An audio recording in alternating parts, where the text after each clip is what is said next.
It's just like it's just like dogs that poop when you don't have a bag with you. Like you think that you're safe. Like, hey, we're just going to walk from the car to the door of the vet's office. And your dog's like, and now. Right. Yeah. In the lobby, right? Like right in front of these strangers. That's where you want me to do this? That's why we're here, right? Yeah. I noticed you didn't have a bag with you. So here we go. Why are you always picking up my gifts for people, man? I'm trying to leave presents. You keep taking them. Oh, dear. All right. Well. Okay. Well, now that we are here. Here we are. Here we are. Shall we get going? Let's get going.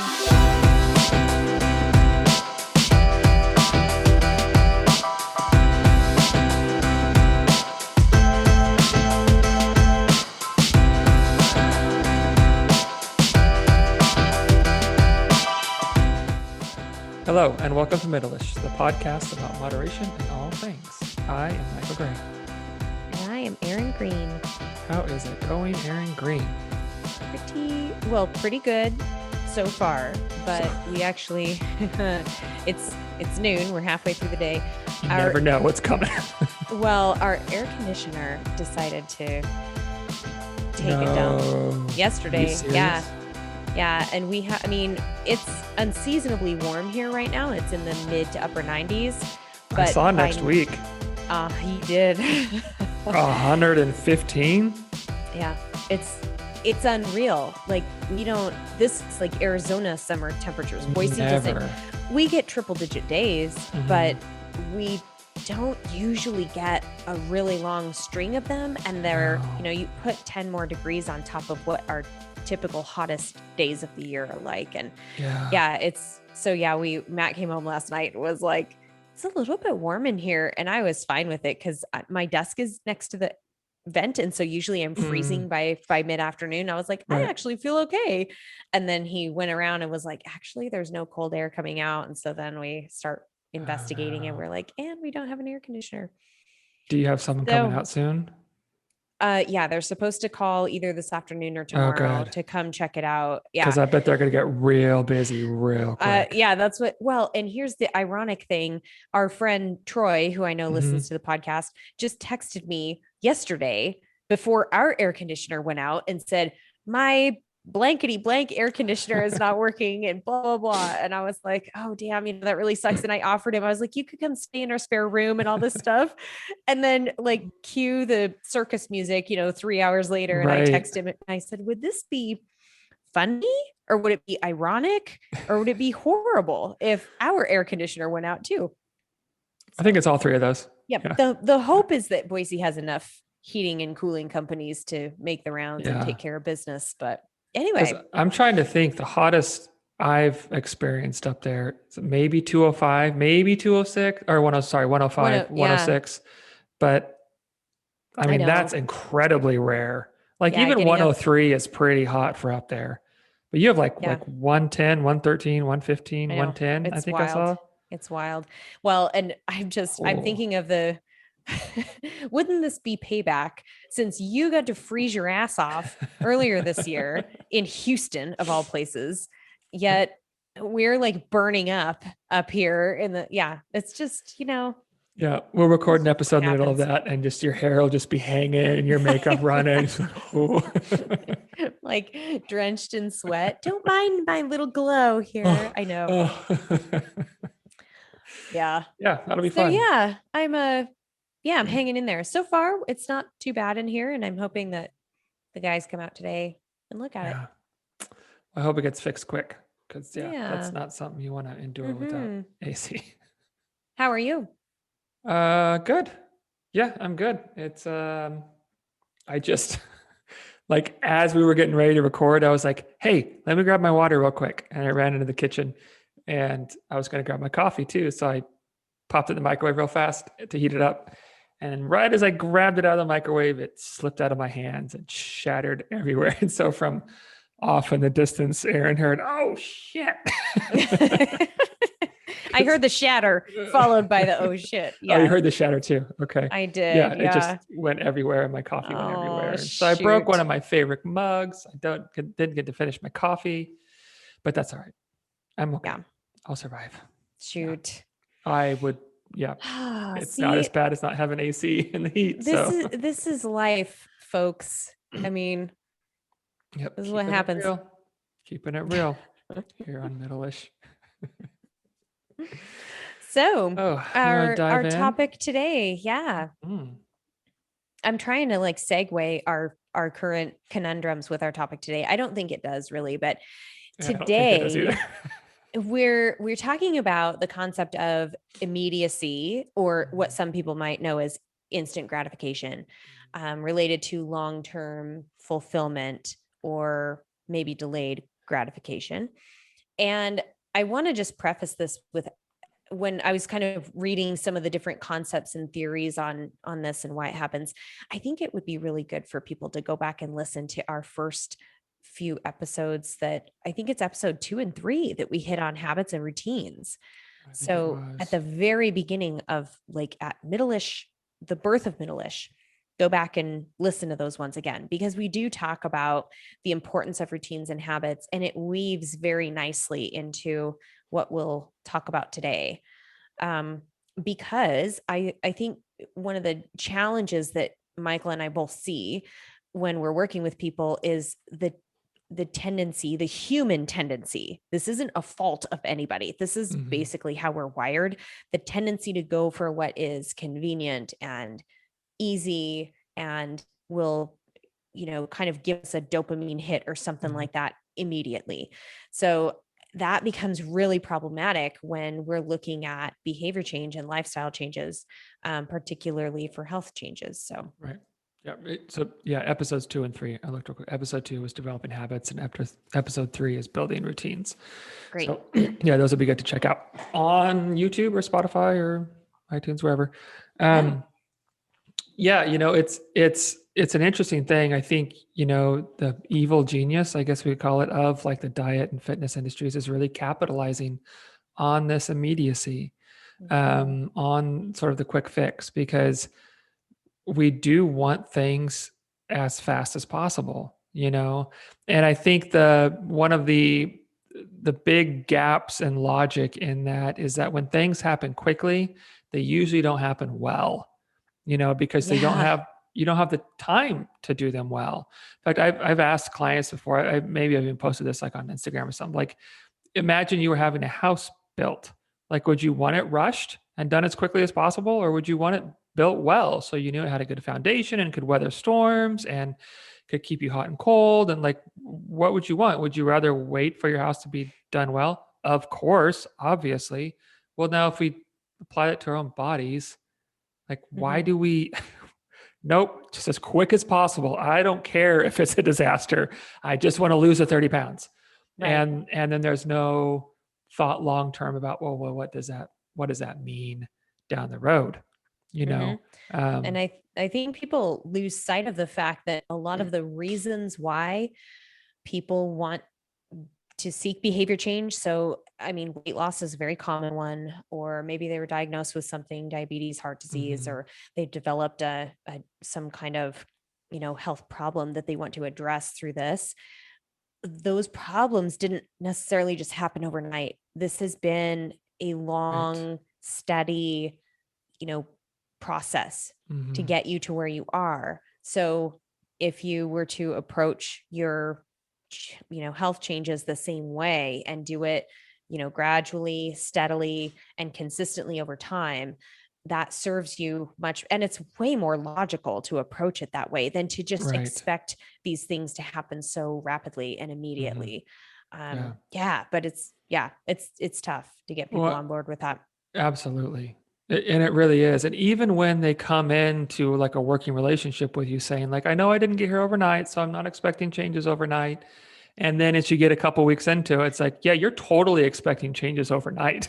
Yeah. Like Yeah. that this is a huge part of the issue. And I think, something that we've said on here, I've said a lot, I'm sure you say it all the time too, is like, listen, like whatever changes you're gonna make, they need to be changes you can do literally forever, like Yes. the rest of your life. Because if Like I've never met anybody that wants to lose 20 or 30 pounds and then gain it all back, or wants to get a handle on their diabetes or blood pressure and then undo all that, or wants to, get stronger and then lose all that strength. I've never met any, maybe they're out there. I doubt it. Maybe they are, but I've never talked to anybody that has any interest in that. Um, but so often we approach things in a way that that's exactly what we're designing. We're designing something that is quick and immediate and only short term. Because Yep. when we engage in these things that are quick and immediate, we can't sustain them. It's like flooring your car and just going like 180. Like, okay, well, guess what? You're going to burn out pretty quick. Like Right. things are going to get too hot. You're going to run out of gas. Like this isn't sustainable. And that's what we Mm-hmm. do. And that's why so often, I mean, this is what the whole yo-yo dieting thing is. Yep. Immediate, quick, I can't sustain it. Everything falls apart. And then I wind up back where I was or further behind, and over and over and over. Yeah. And I think that is it's like a tripwire for people, because they'll run into one instance that they just can't foresee that they'll be able to handle this and sustain it for a while.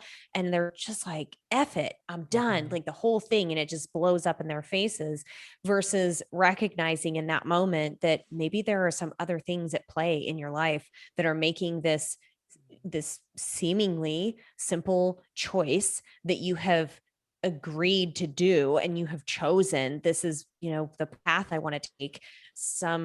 Something is interfering with that in this moment, a barrier, an emotion, some psychological tug of war, whatever it is. Right.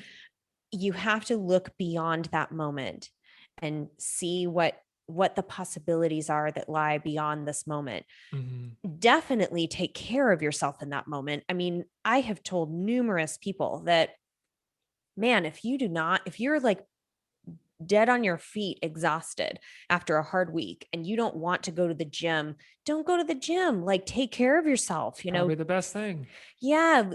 Take care of the things that need to be taken care of. Spend time with your kids, get with nature if that suits you, go do something fun, whether it's like, hanging out with friends or something. But my point is, I think it's really important to take care of your needs in a given moment and identify what those needs are. What I'm talking about when we talk about immediacy today is that tendency for people to choose the easiest path and not actually take a moment to look beyond that, whatever is in front of me right now that's a barrier. I think that's where people get, and I'm sure there's a far more eloquent or clinical way to say this, but basically like looking beyond that. And that's where that long-term fulfillment, and Michael and I talk a lot about your why, thinking about that, and really, again, looking beyond whatever's right in front of you. And then making the choice and be satisfied and have closure with that choice. Like, decide, this is what I'm choosing to do, and then don't beat yourself up over it. This is what I've chosen in this moment. It doesn't mean everything has to blow up and be done and you failed, and so F it, I'm just going to have the whole weekend or something. Okay, that was your choice in that moment. The next moment gives you another opportunity to make a different choice. Right. And even like you said, just stopping for a minute and examining that choice for a minute, because I think it's really important to look at, like, so let's say we made a choice that we feel is sort of this attempt ending event, right? At the moment where we would normally throw our hands up and say, F it, like you said, and what's the point? I think it's important to look at those choices and go, well, why'd you make them? Why'd you make that choice? Because there's a reason you did. And I think a lot of times the reason isn't because you're a piece of crap who doesn't have any willpower. Right. Right. It may be, oh, yeah, the reason I didn't go to the gym today is because I'm exhausted, or maybe the reason we went and got McDonald's is because, you know what, I haven't had time with my kids lately, and I just wanted to go do a fun thing with them. And we sat on the living room floor and we ate McDonald's together. And I think things like that are oftentimes like those seemingly unhealthy choices could really be healthy choices, because I think a lot of times we're not, I mean, we reduce our I think too often we reduce our choices down to like exercise and diet, right? Like these are the choices and they have to align with this, and it has to be exercise more and eat Yeah. less, and but there's so much like health that exists outside of that little narrow bandwidth that we don't really give credit to. And you Mm-hmm. know what? I think, and I talk about this stuff with clients all the time, like, oh, you didn't work out, but you did this thing that invested in your family. Wow, great choice, healthy choice. Yeah. In Total fact, health. yeah, I Yeah. just had a conversation with a client yesterday. He and his wife are both clients of mine. They were on vacation on the Oregon coast last week, and they were talking about how, yeah, we had ice cream most days. We walked down this ice cream parlor and had ice cream, and our kids were there, and we were just having fun and da da da. And I felt okay about it because I mean, it was probably more than we would normally, and da da da. And he was kind of justifying it a little bit, but also like, but I feel like it's an okay thing. And my response was like, this is a good decision because Mm-hmm. there is health in like making these really good memories with your kids. You're on freaking vacation. You can't have Mm-hmm. ice cream every day. I know. Of course you can. Like there's so much that, like you said, that whole health that exists outside of just eating fruits and vegetables and exercising. There's Mm-hmm. it's so much bigger and broader and complex than that, and we often don't take the time to examine, hey, did this choice exist somewhere else in the picture of health, as opposed to this narrow bandwidth I've Yeah. decided it's going to exist in. Yeah. And some of the literature I was perusing before we jumped on here talked about some of the challenges with adherence for Mhm. people. So, one of the studies that I saw was the WHO estimates that only 50% of patients will adhere to medical management strategies for the long term. That's 50%. And Oh, we hear all the time, and this is well documented, that people who experience significant weight loss will likely go through a period of regain. mhm. And there's a ton of factors. That is not just an adherence issue, that is a metabolic issue, that is a hormonal issue. There's a lot of, biomarkers that are at play there because of the caloric deficit required to, combat obesity from a weight perspective. Um, but just looking at what the literature says helps with adherence and helps with that long-term stability of these lifestyle changes.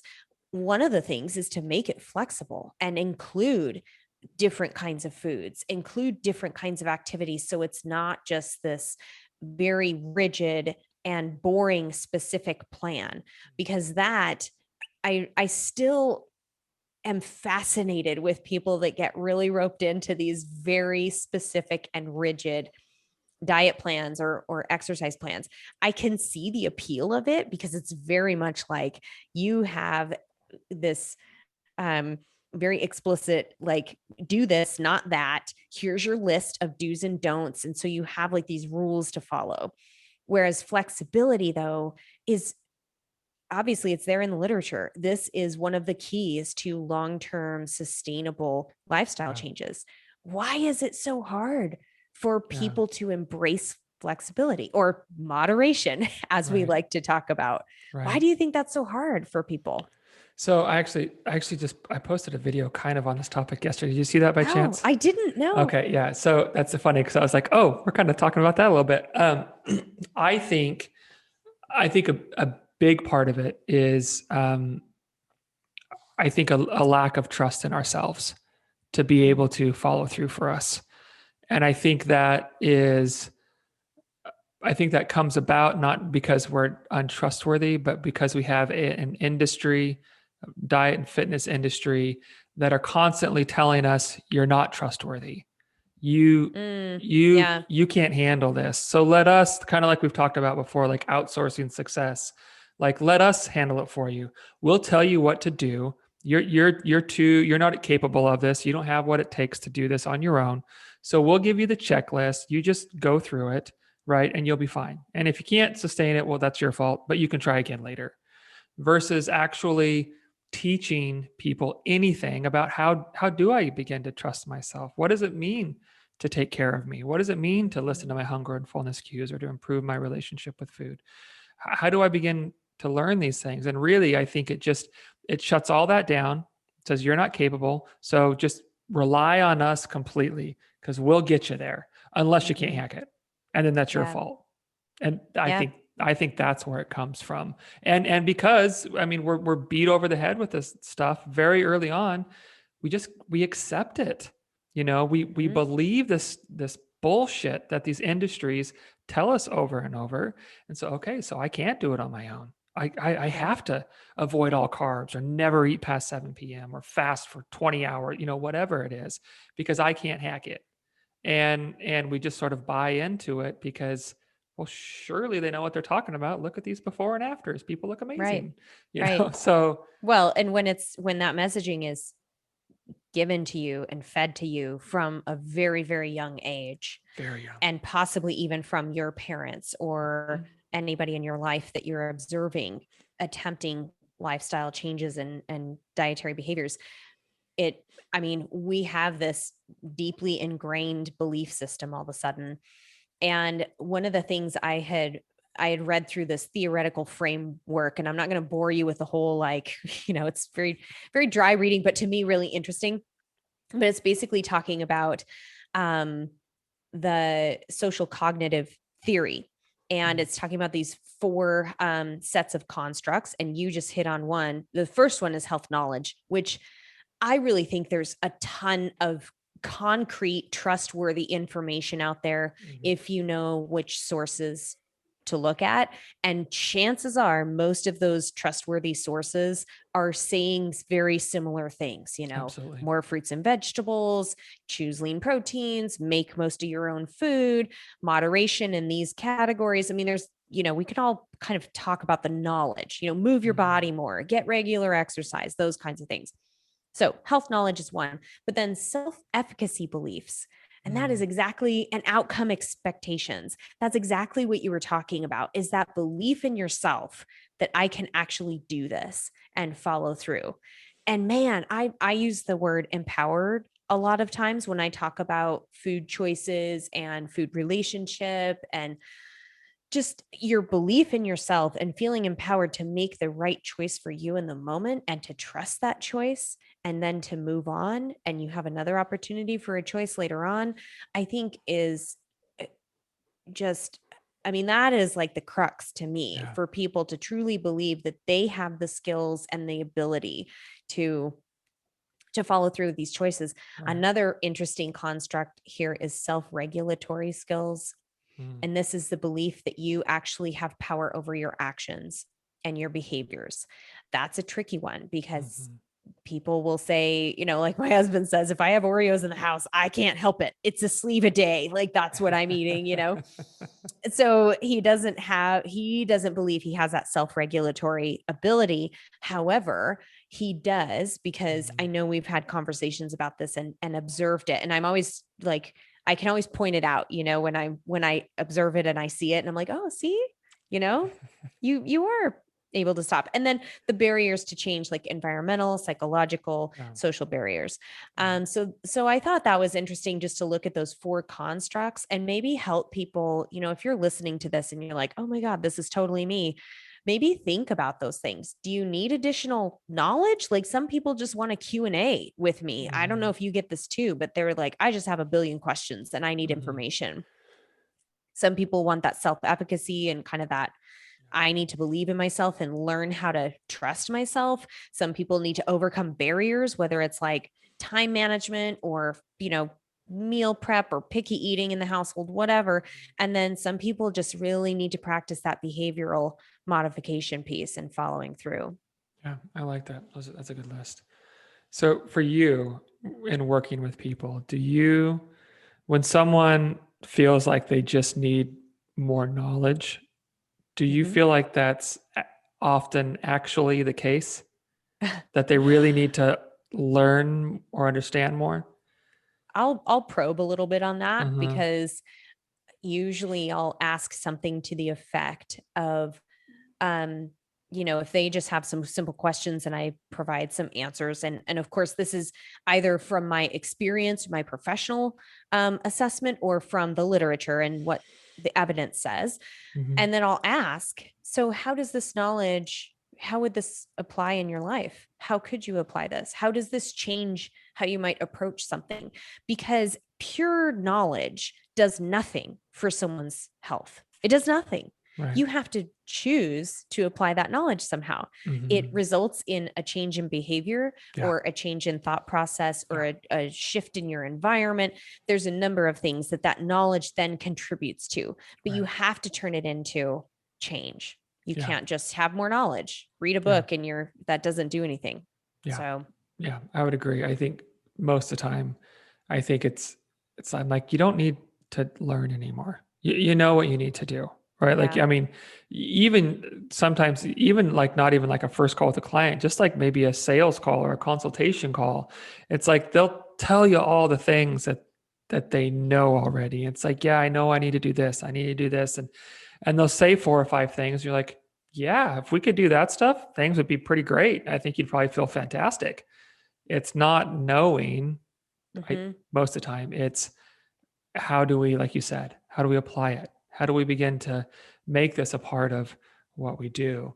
Um, yeah, I don't.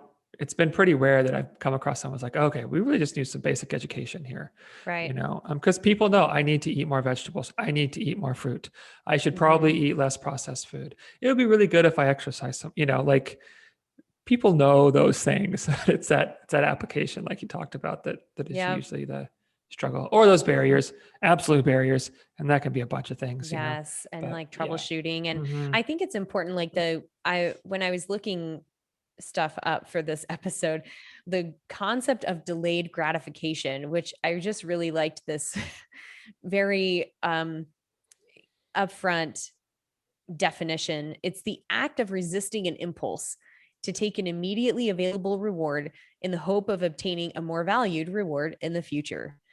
And I think where that applies to health, there's a little bit of I think it's a little misleading because it says that you're taking this immediate award in hopes of obtaining the more valued reward in the future. When it comes to health choices, I don't think that necessarily applies to a lot of choices. I think Um, people get fatigued about mhm. making those decisions, because people usually will not choose to skip their workouts in hopes of getting fitter. you Right. know Yeah. so If I don't work I out this afternoon, this evening, I can have a more intense yeah workout. Okay. I think what's more likely to happen is they choose that immediate reward.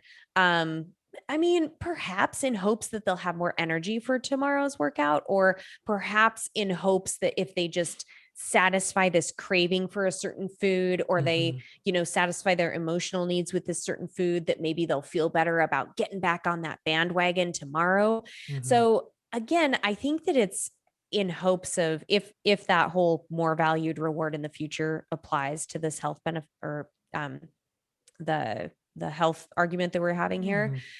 I think it definitely would be that, like, I hope that I can get back at it after having Hmm. this little, I mean, that to me indicates you're having some fatigue with Right. the process, and Yeah. again those choices, and reevaluate what the barriers are here, what's happening with, maybe your plan overall needs to be reevaluated, or your goals need to be reevaluated, or like Right. Michael and I said at the beginning, there's a different area of your life that needs attention, that's Hmm. calling to you. Hmm. So Well, and I think then applying that concept to just this immediacy versus long-term fulfillment, it's like too often I think we see in people there's no or little value in doing things now that don't pay off until later. mm-hmm. We want to do Yeah. things now that pay off now. And, so I want to lose the 20 pounds now. I mean, expanding this out of like this immediate in this moment to immediate as in very short term, I think, and I think part of this is human nature that then these industries capitalize on, right? Because I mean, everything you see in the fitness and diet nutrition industries are, quick results, rapid weight loss, fat melting off your body, 20 pounds in a month, just like fast, Right. fast, fast, fast, fast, now. Right. And, and and so what I think happens is we don't value like behaviors and actions and choices that will compound and pay off long term. Mm-hmm. like eating more vegetables in a day. Okay, well, I've eaten more vegetables a day for a week now, and I haven't lost any weight. This is a Yeah. stupid thing to do. Why am I doing it? Yep. Because we're so short-sighted on everything has to lead to change now that we don't see any benefit in things compounding and things accruing and sort of Mm-hmm. this long-term consistent payoff down the road, which is interesting because if you were to talk to someone logically about that, absolutely, I want that. That's Yeah. the thing I want. But then when Yeah. it comes to actually doing it, it's like, no, no, no, no, no. It's got to happen now. It's got to be Yeah. immediate. Yeah, I'm not delaying my Yeah. gratification. I need it to happen now. Yep. Or you get that, oh, well, one meal won't make a difference or one workout won't make a difference. You're absolutely right. One It won't. instance will not make a difference. But we're also talking about the concept of consistency here over that long term. Yeah. And if disruption in your consistency happens, more frequently than you would like, or if it Mm, throws you off completely, like some people, they'll get going with their week and oh, Monday is a miss because it was a crazy day. And then Tuesday I had something come up and F it, this week I'm just done, like whatever, I'll start next week again. Or I just had a conversation with someone about, well, it was my birthday week, so this is what I chose to do. And I'm like, mm, okay, that's cool if that's what you chose to do, but let's take a closer look at what you're telling yourself mm, about those choices and what you're mm, telling yourself about what is happening right now, and even the hierarchy of the foods you're choosing mm, or the types of activities you're choosing. Is mm, there a way that, you know, telling yourself it's my birthday week, you can shift your thinking into, so it's, I love taking care of myself. I love the feeling that comes with knowing I prepared a nourishing meal. I know the feeling that comes from, you know, I don't know, eating the things in your fridge so you're not wasting food. I mean, some people yeah. get jazzed about that. I love feeling help Some physically. people, Aaron. Aaron loves that shit, you guys. Aaron I didn't gets waste any vegetables this week.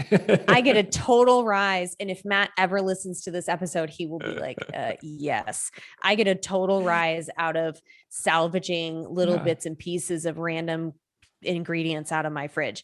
And Yeah. I know I'm not the only one out there, y'all. So come You're on, not stand alone. beside me.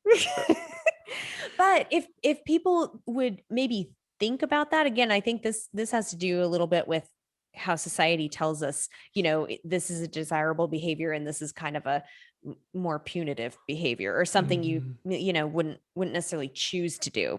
Yeah. It's important to change how you talk to yourself in those moments and in those weeks or months or time periods. I think that's really important for people too. Yeah, I agree. Isn't it funny how so when it comes to making a healthy decision, you know, uh, a home cooked dinner instead of fast food or eating an additional vegetable in a day, and people are so quick to say or to feel like, well, one meal, one choice isn't going to make a difference.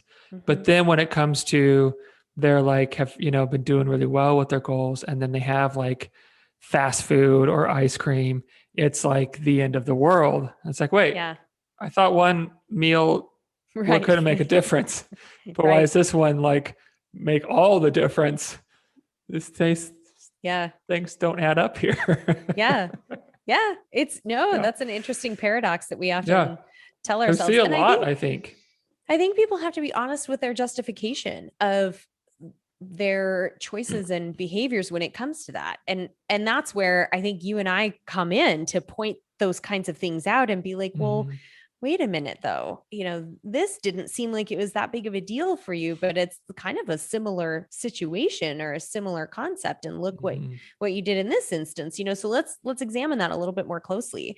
yeah, And I think that definitely gets to some of the heart of that self-efficacy and kind of finding those barriers. Are they perceived or actual barriers, and working with that? right, So yeah, I love this phrase, make the healthy choice the easy choice.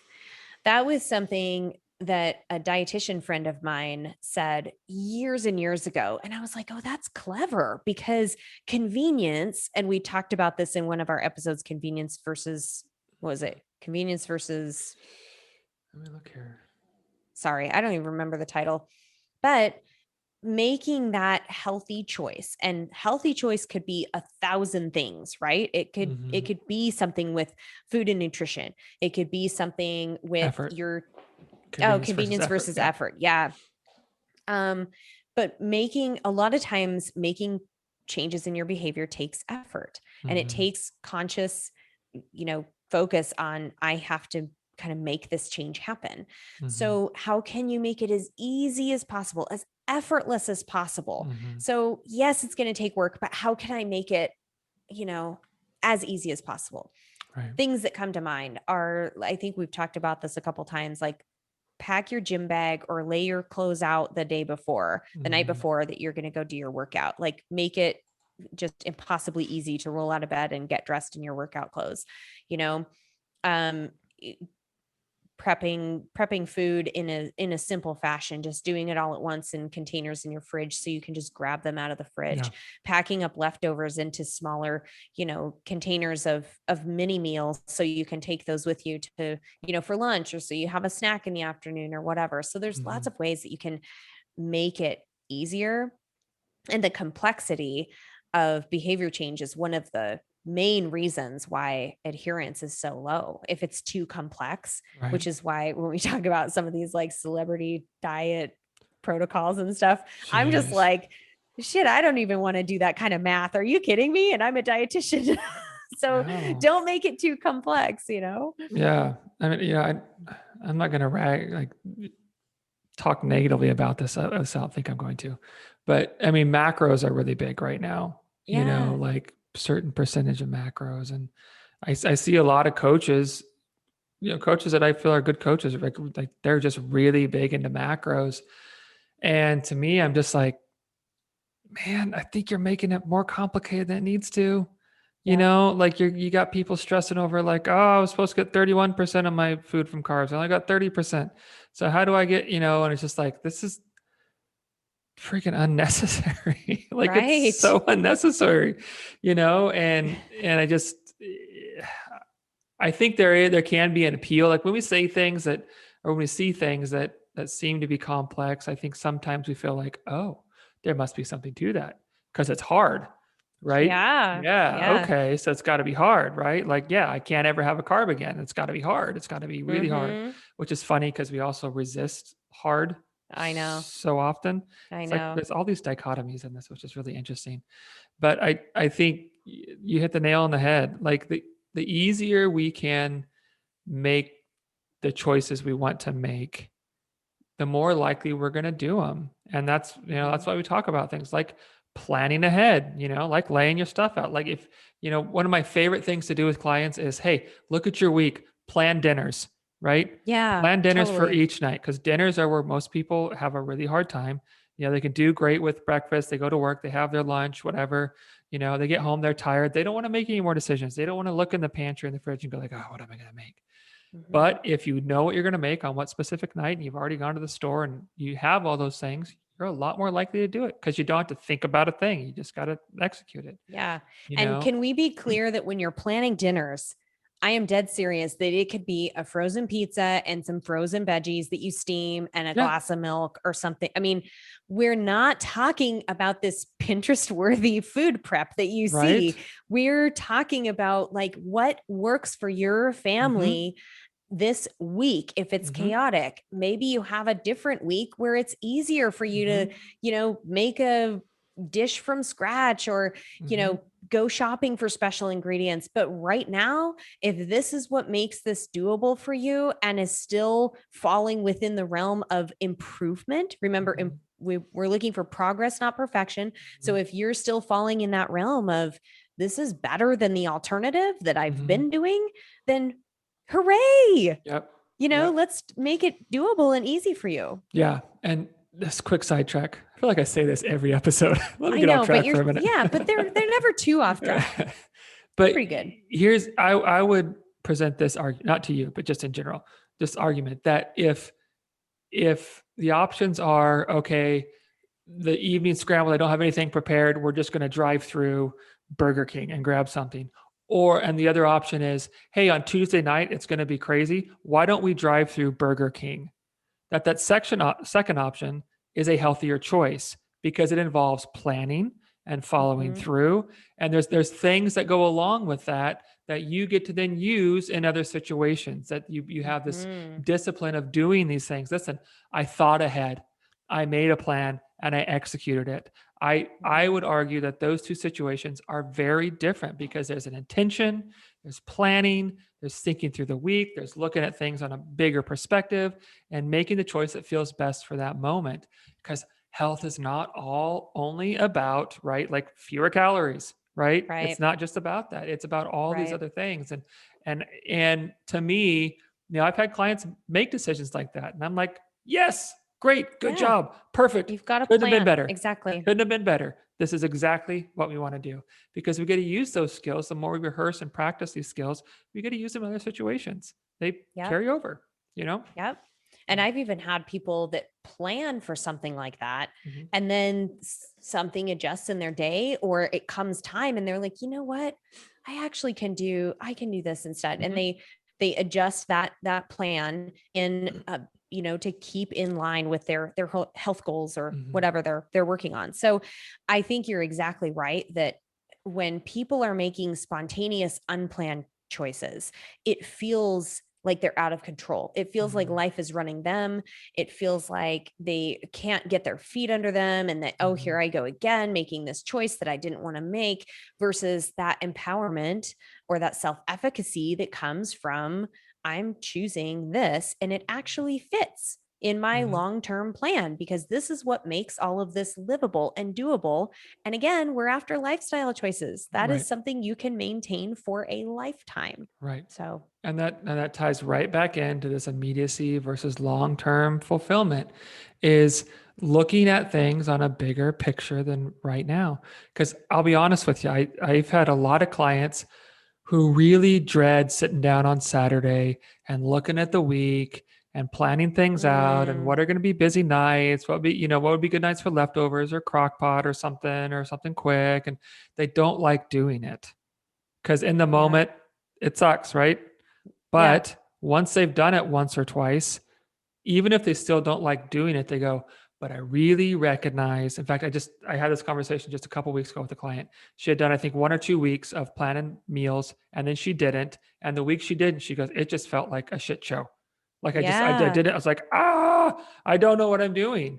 because sometimes it's worth doing the little pain in the ass thing, Hmm. stepping back, looking like broader picture and going like, okay, this is worth doing now, even though I don't like it and don't want to do it, because of what it's going to set in place for me, because of how it's Hmm. going to make my life easier, my week easier, reduce my stress. I mean, so many things. And so again, it just ties right back into that, that sometimes it's worth having that pain in the butt thing, doing the things we maybe don't want to do in the moment because of how they set us up for that long-term picture and sustainability. Yeah. Yep. Absolutely. And I think, that phrase, people won't remember what you say, but they'll remember how you made them feel. When I'm working with clients about on this concept, on what are doable, sustainable changes, how does life roll at you and how do you roll with life, helping them feel like they've got this, like you can handle this. And yes, there are sucky parts and there are great parts of life, and there's everything in between. So if you can kind of roll through that and feel like you've got at least some guardrails, so to speak, on how to Mhm. get through this chaotic week, that's a huge help for that person, because Absolutely. a lot of times these things are driven by our emotions and how we're feeling and the kinds of emotions we're seeking, or how we answer those emotions. And we Mhm. we talked about this in an earlier episode as well. I think it's important for people to feel that, and we Mhm. can help them, Yeah, get there. absolutely. Absolutely. Let's That's it. see. Did we One get last everything? thing. Yeah, one last thing I wanted to point out is one of the other factors affecting adherence. We talked about the complexity. of the change. We talked about all of these environmental, social, psychological factors, but also the number of decision points required. Right. I think this is really important for It long-term really is. focus because people get decision fatigue. And It's a real thing. if I have to plan one more thing or if I have to think about one more thing and then do I do this, like even as you get very granular on the kind of workout you're going to do or whatever, What you're if going to it's just wear. there, Are you going to yeah, turn left totally. here, go to the next light? Like you're Yeah. making decisions Yeah. all day long. Yeah. So if you can, again, planning will do a lot of simplification in this area. Mhm. So you just don't have to make those decisions in the moment. Right. You've already made them ahead of time. So your point, Michael, about looking at your week ahead, that is Mhm. fantastic. And I encourage people to do the same. But also like get really granular, like get into like, this is exactly the workout I'm going to do. Write it down. This is exactly the recipe I'm going to make. Have all the ingredients there, Mhm. whatever it takes. Or just decide like, we're just making this tonight for dinner and leave it at that. Like, it doesn't have to be fancy or complicated. So I Yeah, think that's another important it is. thing is to Yeah. get rid of that decision fatigue. Yep. I completely agree. And that's why I do think, like you said, it is important to make as many decisions ahead of time as you can, because when we have to make them in the moment, a lot of times they just don't go as well as we'd like them to, you Mm-hmm. know? Are you overthinking and you're second Yeah. guessing? And should I do this? Like, hmm yeah. Or you're just worn down from the day. And guess what? When you're worn down from the day, you know, it always sounds good. A burger and fries or a I milkshake. know. Always. God, you're speaking Matt's language now. It's so funny. He Yeah. talks about getting programmed too. Like if he gets programmed for a burger, we can't go out for pizza or we can't like order poke bowls or something. It's all about, well, I'm programmed for a burger. So Yeah. that's I funny. I have a similar thing where like if we talk about like, hey, let's, get Mexican food tonight, let's say, then in my head, we're getting Mexican food. And if that changes, I'm like, I've been preparing myself for Mexican food. I don't know if I can take this turn this late in the game. Like, I know. I'm not happy about this. The decision That's was so, made. Why is it yeah, being exactly. changed? That is so funny. That's a total Matt Green kind of thing That's going on funny. there. I like programmed. I'm gonna start using that. I've already programmed Yep. the day I'm for this. programmed. Too bad. Yeah. What else? He uses something else. He uses a different phrase. I'm trying to remember. It'll come to me. Not like I've had that chambered. Like it's chambered. It's in the chamber. It's ready. There's something else. I'm I like programmed. that. I'll think about it. Yeah. Nice. All right. Yeah. I think, I don't know. I feel like this is a topic we have addressed in small ways through a lot of episodes, but to really dive Mm-hmm. into it, I think is important because if we're looking at immediate and short term, I think those decisions and choices and actions are often going to be unfulfilling long term, Mm-hmm. most of the time. And they can feel great for a little while, maybe several months, maybe a year. But usually those things fall apart and that fulfillment is gone because we're not even doing them anymore to have them be fulfilling. We just can't maintain them. And I just think there's so much more reward. And like, I really like that concept of delayed gratification, obtain Mm-hmm. a more value reward in the future. And I think it's just really worth, repeating a whole bunch that like we have value and worth and we're worth enough to invest in our future selves and not only be concerned with what is my now self getting out of this, but what am I investing and compounding for my future self. um, Yeah. that kind of investment and thinking of ourselves and self-care in those longer terms is really critical for being a healthy person down the road. Yeah, absolutely. And just as a little funny aside, I can't remember if I shared this in my Unbound story, but I saw all of these vehicles in the latter part of the race going out and picking up riders and taking them, Mhm. packed up bikes, and the riders are nice and in this air conditioned vehicle and they've probably got all the snacks and fluid they want and they're off their legs. And I would watch these vehicles go by me as I'm trudging up these hills and thinking this is endless and I'm never going to get there. And I would ask myself, okay, fast forward, if you were in that vehicle, Mm. how would you be thinking and feeling, 30 minutes from now, tomorrow morning, Yeah. next week? Like I just would kind of play that game, and it didn't take the pain and misery away, but it definitely changed my perspective on if I could keep going, like if I can just do this hard thing right now, because the reward on the other side of that, or the feeling that will come, and that belief that I can get on the other side of this really difficult thing right now. I used that strategy and it worked. So I feel like that story is a great way to end that topic. That's just a perfect cap on it. That's a perfect little cherry on top. High five. High five, bud. All right. So you have a meaning in the mundane?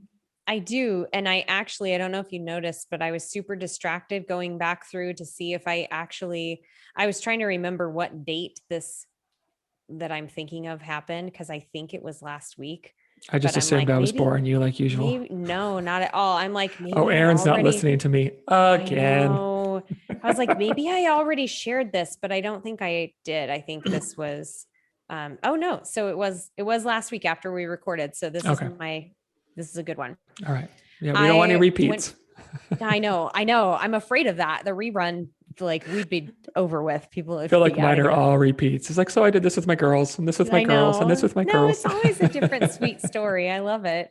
And I love that as a dad, you can capture those moments and just relive the joy that those little moments bring, even though you're like, oh yeah, it's my girls again. It's something with my girls, but it's those little distinct moments in time that just happen every week. It's pretty, all the time. It's pretty crazy. So mine was last Wednesday. Matt and I go for, usually at least once weekly, we'll go for kind of a date mountain bike ride. And now that we're starting to feel more comfortable just going out and stuff, we've gone downtown a couple times, and we went for this great little easy ride. And then we're like, let's spin downtown and grab a beer. So we went to Boise Brewing, this local place, and there was like nobody there. So it was just really relaxed and chill, sat out in the patio in the shade. And it was like, I don't know, 84 degrees out. It was beautiful. It was like perfect evening summer riding weather, and the trails were dead empty. We had this patio with like maybe a few patrons, but just us. I mean, it really felt kind of magical just because of the lack of like people and, the kind of the BS that happens. So we're packing up to go back ride home. And I was just going to go through the streets like of the north end to get to our house. And Matt's like, where are you going? We're going to ride the Greenbelt, which is the opposite direction, but they both go, east toward our house. And I was like, okay. So he weaves through and we kind of go through like a couple parking lots, cross a busy street, and then you're on the Greenbelt. And we ride. He's like, come here, follow me. You have to come to this section of Greenbelt, turn around. Now you have to ride this section. So we're doing this really funny, weird. I'm like, I've been down around this area before, but I've never actually ridden this exact path this time of year. It's next to the Rose Garden. And like, there's all these museums down there that I've only been in one. I know I'm terrible. I really need to get to Boise's museums. I'm so ashamed of you. But it was renewing what we love about Boise, the warm summer evenings, just being able to ride without like traffic or worry, like just cruising this beautiful corridor of trees that I had never actually seen or appreciated before. I mean, it was amazing. So it really was like, we're rolling home and Matt's like, and you wanted to take the streets. Like, what the hell is the matter with you? And poking fun at me. I was just like, we're both just like, this is what we love about Boise. So, I mean, we've lived here, I've been here, I don't know, 15, 16 years. Matt's been here longer, and we still find those little places, those moments we love. Nice. I like that. I like that a lot. Boise is a city that is easy to fall in love with over and over again. It is. It's such a great city. I know. Will people stop falling in love with it, please, though? Because we'd like a house. Because you're ruining it. Yeah, Just a for few reals. people can fall in love with it. Yeah, just a few at a time. Yeah, not Yeah. everybody at once. Yeah, Yeah. awesome. I What's love yours? that. So this is, we're recording this the Wednesday after Father's Day. So mine, I'm just gonna, I'm not gonna say it was like a moment. It was just the day of just how my girls get really excited about like Mother's Day and Father's Day. And they really, Sophie, not quite as much, because, she's only 4.5. But Lila, especially, they just get really excited about like just spoiling you and spending time with you and making sure that you know and feel that you are loved. Like it's a real priority. And so it was just, man, it was just such a nice day of just, we didn't do anything crazy, didn't do anything big, didn't really leave the house. We just kind of stayed around here and cooked fajitas, and some of Kat's family came over, and um, Sophie, Kathleen took them to Target they each got to, pick out some gifts for me. And Sophie picked out the Game of Life because she said, I know Daddy likes I playing saw games on with your us. Instagram you were playing with that. Yeah. And her reasoning was Yeah. Daddy likes playing games with us. And I was like, oh, that's the best. And so we played Life, and yeah, we played Life, I think, twice that day. It was just this great day of just like really just getting to, putting my phone away and just spending some really quality time with my girls and just feeling super loved. Yeah, it was just a really nice day. Yeah. Oh, everyone should have days like that, feeling loved. Yeah. And it was just like I feel like Great. the best word for it is just nice. Like a really Yeah. nice day. Oh, that's tough to beat. I think that's a good, nice. When A something's just nice really time nice. is, I yeah, know. it's restorative. It is. Yeah. I So love that's it. mine. I hope everybody listening has a really nice day. Me too. Yeah. Thank you for listening, and thanks for joining us. And we'll catch you next week. Speaking of musicals, another one bites the dust, and another one gone, and another one gone. Another one bites the dust. Poor Michael and his coffee cups.